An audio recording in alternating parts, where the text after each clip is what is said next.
आगे बात करेंगे अडानी मामले की। सबसे पहले तो आपको बता दें कि अडानी ग्रुप की company Adani ports and special economic zone को सुप्रीम कोर्ट से बड़ी राहत मिली है। सुप्रीम कोर्ट ने गुजरात हाई कोर्ट के उस आदेश पर रोक लगा दी है जिसमें अडानी पोर्ट को 108 हेक्टेयर जमीन लौटाने का आदेश दिया गया था। ये जमीन कच्छ जिले में मुंद्रा पोर्ट के पास स्थित है। इसके साथ ही सुप्रीम कोर्ट ने इस मामले पर गुजरात सरकार को नोटिस जारी कर जवाब भी मांगा है। दरअसल ये जमीन 2005 में अडानी पोर्ट्स को आवंटित की गई थी। 2010 में अडानी पोर्ट ने जमीन में फेंसिंग करना शुरू किया तो स्थानीय ग्रामीणों ने कंपनी के खिलाफ जनहित याचिका दायर की। इसके बाद गुजरात हाई कोर्ट ने 108 हेक्टेयर जमीन लौटाने का आदेश दिया था। जमीन वापस लेने में राज्य सरकार ने भी सहमति जताई थी। ये जमीन कैटल ग्रेजिंग कैटेगरी यानी कि मवेशियों के चरने लायक बताई गई थी। मीडिया रिपोर्ट्स के अनुसार 2005 में Mundra port special economic zone project के लिए अडानी पोर्ट्स को 231 एकड़ जमीन आवंटित की गई थी। इसके लिए अडानी ग्रुप 11 लाख रुपए के 30% प्रीमियम के साथ करीब 37 लाख रुपए से ज्यादा का पेमेंट कर चुका था। तो वहीं अब भारतीय अरबपति गौतम अडानी और अमेरिकी शॉर्ट सेलर फर्म हिंडनबर्ग का मामला एक बार फिर सुर्खियों में है। दरअसल मार्केट रेगुलेटर सेबी ने हिंडनबर्ग रिसर्च को 46 पन्नों का कारण बताओ नोटिस जारी किया है। इसके बाद अमेरिकी फर्म ने इसे लेकर सेबी को ही कटघरे में खड़ा करते हुए कहा कि यह धोखाधड़ी उजागर करने वालों को चुप करने के लिए किया गया। 1 जुलाई को राहुल गांधी लोकसभा में अडानी और अंबानी का नाम ले रहे थे। उसी दिन हिंडनबर्ग रिसर्च भारत की नियामक संस्था सेबी के सवालों का जवाब सार्वजनिक कर रहा था। सेबी ने हिंडनबर्ग को कारण बताओ नोटिस जारी किया था। उसी का जवाब देते हुए हिंडनबर्ग ने सेबी का पूरा नोटिस और अपना जवाब सार्वजनिक कर दिया।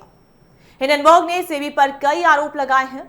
मार्केट रेगुलेटर सेबी की ओर से मिले कारण बताओ नोटिस के चलते अमेरिकी शॉर्ट सेलर फर्म हिंडनबर्ग बौखलाई सी नजर आई और इस नोटिस को बकवास करार दिया। यही नहीं, नेथन एंडरसन के नेतृत्व वाली इस कंपनी ने सेबी पर बड़ा आरोप भी लगाया है। रिपोर्ट के मुताबिक हिंडनबर्ग की ओर से कहा गया है कि ये नोटिस भ्रष्टाचार और धोखाधड़ी को उजागर करने वालों को चुप कराने और डराने का प्रयास है। अब हम ग्राफिक्स की मदद से जानेंगे कि सेबी के कारण बताओ नोटिस की बड़ी बातें क्या हैं।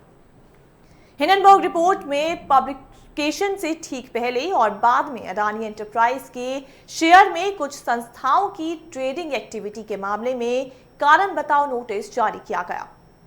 हिंडनबर्ग रिपोर्ट जारी होने से पहले अडानी एंटरप्राइज के डेरिवेटिव में शॉर्ट सेलिंग एक्टिविटी में कंस्ट्रक्शन देखा गया था।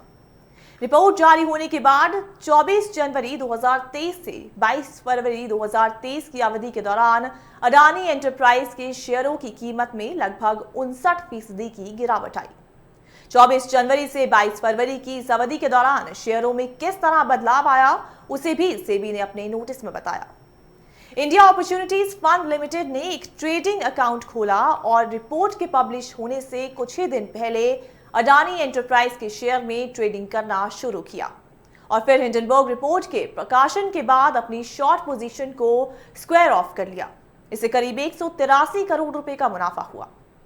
हिंडनबर्ग रिपोर्ट ने स्कैंडल जैसी कैची हेडलाइन के उपयोग के माध्यम से जानबूझकर कुछ तथ्यों को डिस्टॉर्ट किया। सेबी ने नोटिस में कहा कि हिंडनबर्ग रिसर्च ने बिना किसी साक्ष्य के तहत अपनी रिपोर्ट में गलत बयानबाजी की। वहीं अब आसान भाषा में शॉर्ट सेलिंग का मतलब समझे तो जिस तरह आप पहले शेयर खरीदते हैं और फिर उसे बेचते हैं, उसी तरह शॉर्ट सेलिंग में पहले शेयर बेचे जाते हैं और फिर उन्हें खरीदा जाता है। इस तरह बीच का जो भी अंतर आता है वही आपका प्रॉफिट या लॉस होता है। हिंडनबर्ग ने कहा था कि उदय कोटक की स्थापित ब्रोकरेज फर्म्स ने ऑफशोर फंड स्ट्रक्चर बनाया जिसका इस्तेमाल उसके इन्वेस्टर पार्टनर ने अडानी ग्रुप के शेयरों को शॉर्ट सेल कर फायदा उठाने के लिए किया। सेबी ने नोटिस के केवल के इंडिया अपॉर्चुनिटीज फंड का नाम रखा और कोटक नाम को संक्षिप्त नाम KMIL से छिपा दिया। KMIL यानी कि कोटक महिंद्रा इन्वेस्टमेंट है।